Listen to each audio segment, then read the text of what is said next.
હે guys, welcome back my new video. આજે 40 થી 42 દિવસની આજુબાજુ થઈ ગયા છે આપણા જીરાના, અને આજે ફરી એકવાર વિડીયોની શરૂઆત થઈ ગઈ છે। કારણ કે વાવવાના ટોટલ દિવસ ગણો તો પહેલાં 5 થી માંડીને અત્યાર સુધી 42 દિવસ, અને આમ ગણો તો 1 મહિનાનું આપણે કમ્પ્લીટ થઈ રહ્યું કહેવાય। કે 12 દિવસની આજુબાજુમાં ઉગવામાં લાગી ગયેલા, અને પડ્યું પાણી મૂક્યા પછી જીરું દાંડલીએ ચડી ગયું છે, અને અત્યારે થોડુંક વાતાવરણમાં સુધારો આવ્યો છે। ધુમ્મસ છે અને પણ ઓછી માત્રામાં છે, એટલે કાલે પાણી પાવાની શરૂઆત કરી દીધેલી। તો એક નજર મારી લઈ, અને અત્યાર સુધીમાં લગભગ એક જ છંટકાવ થયો છે આપણે દવાનો, અને બીજો છંટકાવની તૈયારી ચાલુ રહી છે।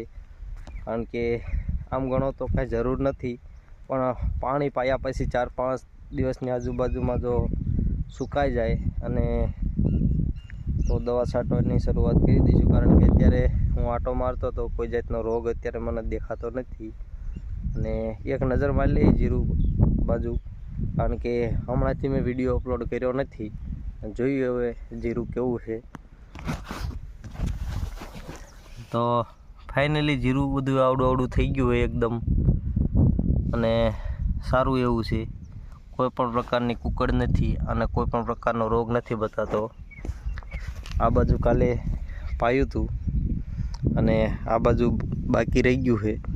તો આજે જોઈએ છીએ, અને વાતાવરણની વાત કરીએ તો થોડું ધુમ્મસ દેખાય છે। આજનો દિવસ રહેશે, લગભગ કાલે લગભગ સાફ થઈ જશે, તો પછી કોઈ જાતનો વાંધો નહીં આવે।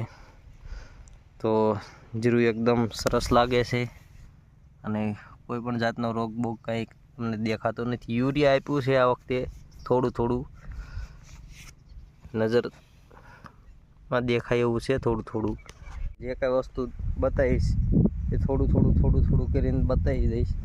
કારણ કે હમણાંથી હું થોડાક ટાઈમથી ઘરે નથી, કામમાં છું, એટલા માટે બને એટલી કોશિશ કરીશ કે કેટલા વિડીયો તમારી પાસે આવે છે એની આજુબાજુમાં રહેશે। અને આ જીરું છે આપણે 4 નંબર, અને 4 નંબર થોડુંક મોડું થશે આ કરતાં, કારણ કે ઉગવામાં એમાં થોડી વાર લાગી છે।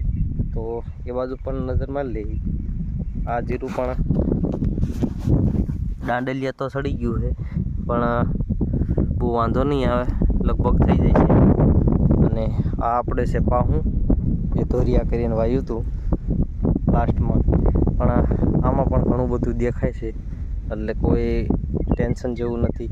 પહેલી બાજુ પણ આપણે દાંડલિયા ચડી ગયું છે, અને પાછળ હતું એ છેલ્લે આવડું આ ખૂણામાં આપણે છેલ્લે વાવ્યું હતું, એ પણ ઉગી ગયું છે કમ્પ્લીટ। તો વિડીયોમાં બન્યા રહીજો, જેટલું બનશે એટલી કોશિશ કરીશ તમારી પાસે પહોંચાડવાની। અને ઘઉંને પણ એટલા દી થઈ ગયા છે 42-43 દિવસની આજુબાજુમાં, ને ફાઇનલી ડુંડિયું નીકળવાની શરૂઆત થઈ ગઈ છે। તો એ બાજુ પણ એક નજર મારી લઈએ, ઘઉં બાજુ જોઈએ આપણા ઘઉં કેવા છે। થોડાક આગતરા પડ્યા છે, પણ કાંઈ વાંધો નહીં, ઘઉં એકદમ સારા જ છે, અને હાઈટ પણ લગભગ ઘણી બધી લઈ લેશે। જોઈએ હવે કેટલા થાય છે, શું થાય છે, કારણ કે ઘણા દિવસથી મેં વિડીયો નથી બનાવ્યો, કારણ કે 40-45 દિવસની આજુબાજુમાં થઈ જાય છે, અને વિડીયો જો નથી બનાવી ગયો એટલે તમારી પાસે એક રીલ પણ મેં લગભગ શેર નથી કરી, અને ટાઈમ ઘણો બધો થઈ ગયો છે। કારણ કે કામમાં એટલા બધા છીએ, એટલે અમને થોડાક ટાઈમથી કોઈ પણ વિડીયો અપલોડિંગ નથી થતો, અને ટાઈમ પણ નથી મળતો। પણ જેટલો ટાઈમ મળે છે એટલો વિડીયો હું બનાવીને તમારી પાસે પહોંચાડવાની કોશિશ કરીશ। તો ઘઉં આવડા છે કંઈ, અને ડુંડિયું નીકળવાની શરૂઆત હવે થઈ જશે ઘણી જગ્યાએ। જો ડુંડીમાં આવે છે, પણ હાઈટ ઘણી થઈ ગઈ છે, કારણ કે આમ ગણો તો ઢીસણ જેવડા થઈ ગયા છે, પણ ડુંડી નીકળ્યા પછી તે સામાન્ય ગણો તો ફૂટ તો વધવાના, એટલે એને હાઈટ થઈ જાય છે. પછી જોયું હવે હાઈટ કેટલી લે છે એના ઉપર ડિપેન્ડ કરશે. પણ ઘઉં પણ સારા જ છે, કોઈ જાતનું પ્રોબ્લેમ નથી. ઘઉંની વાત કરીએ તો ઘઉંમાં લગભગ 2 વખત દવા છાંટી છે. એ પણ શરૂઆતમાં બવળો ન લાગી જાય એના કારણે ઈવળ બીવળ કોઈ હોય તો સાફ થઈ જાય. શરૂઆતમાં એ છાંટી હતી. પછી ઘઉંમાં પણ દવા એકવાર નથી છટાણી. અને ખાતરની વાત કરીએ તો ખાતર એકવાર યુરિયા આમાં જેવું તેવું આપ્યું હોય, પણ જોકે વાંધો નહીં આવે, થઈ જાય છે. તો જીરું કેવું લાગ્યું કમેન્ટ કરીને બતાવજો. તો આગળ વિડીયો કન્ટિન્યુ રહેશે, કારણ કે હમણાં બધું ઠપ પડી ગયું એના કારણે થોડુંક વિડીયો બનાવવામાં પ્રોબ્લેમ રહે, કે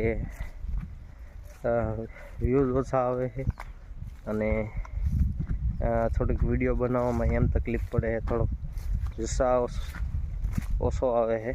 કારણ કે 11 વર્ષની જેમ જો વિડીયો ચાલતો હોય છે તો આમ થોડોક વિડીયો બનાવવાની મને પણ મજા આવશે. તો જોયું હવે આજે આગળ શું કરીએ છીએ, કારણ કે બપોર પછી પાણી પાવાનો વિચાર છે ને અત્યારમાં થોડું આટા મારવાનું વિચારતા હતો તો આટો મારી લીધો.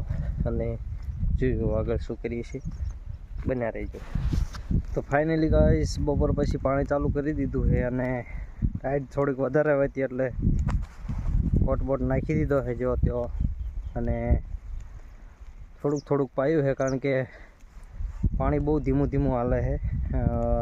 શરૂઆતમાં પહેલું પાણી પાયું ત્યારે હાલતું એટલું ધીમું ચાલે છે, કારણ કે હમણાં થોડાક ટાઈમથી આ બધું કડકાતું જ હતું અને આજ પાછું ચાલુ કરી દીધું છે.